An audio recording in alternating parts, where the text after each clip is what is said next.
and welcome back to our socially distanced summer wine club here at Abel Cole. My name is Honey Spencer.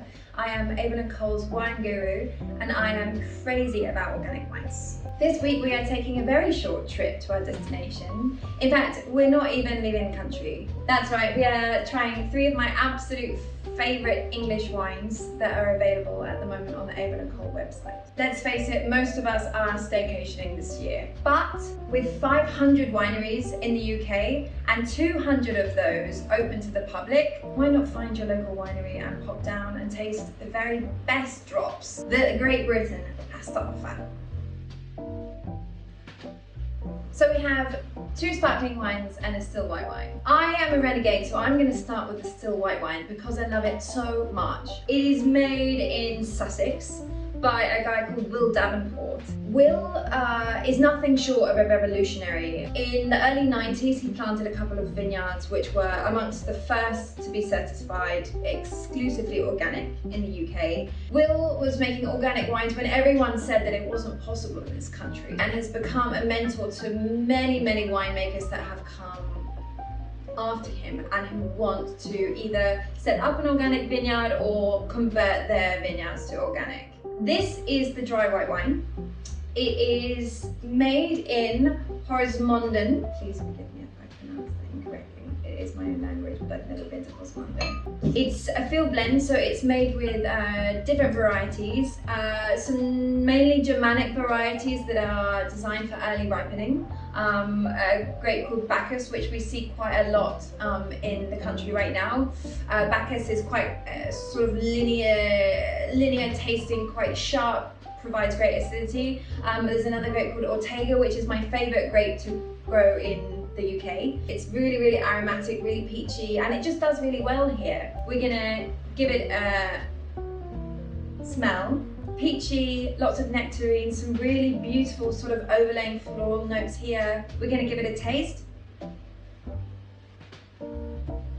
Ooh, that goes down so easily. We've got some lime peel here, very limey. This is such a fresh wine, but it's got a really nice broad palate.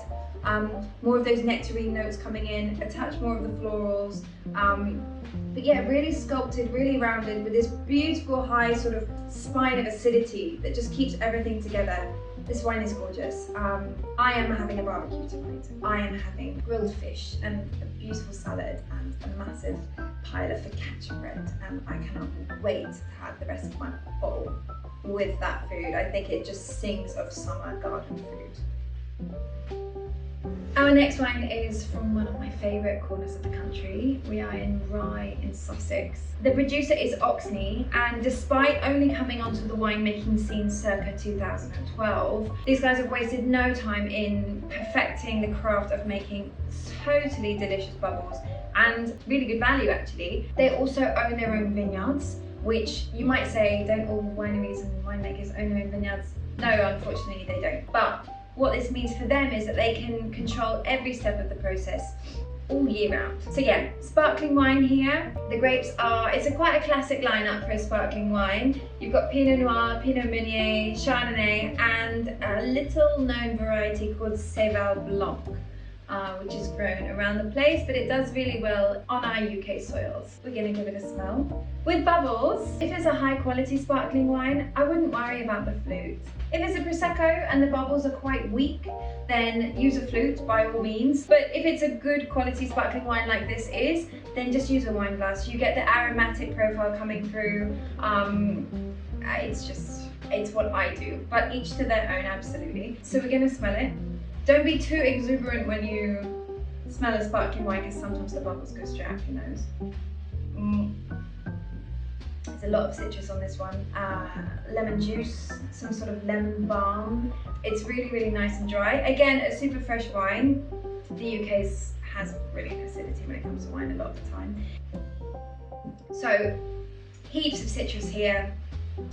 Some really nice brioche, sort of bakery kind of flavour on the palate. The bubbles are definitely persistent, but they're quite soft, which really allows that citrus flavour to really shine through. And if I'm eating anything with this wine, I'm eating a really nice soft bit of goat's cheese. It's lower alcohol too, it's 11%, which I really like, because I really feel like with heavier wines, with higher alcohol wines, you can really feel the alcohol, but this is really light, it's really fresh, it's really zesty. So yeah, delicious, delicious bubbles from Oxney in Sussex. Wine number 3. I'm going to desperately try not to break a window in this lovely greenhouse that I'm sitting in. So wine number 3, this is from the Albury estate in Surrey. The vineyard is smack in the middle of the Surrey Hills, close to Guildford. It is beautiful. I really, really implore you to take a visit to Albury Vineyard if you live nearby or if you fancy a day trip. Albury win a lot of awards for very, very good reason. They make very, very high quality sparkling wines. Again, kind of your average suspects for sparkling wine. You've got some Pinot Noir, some Pinot Meunier and some Chardonnay inside. Let's take a sniff.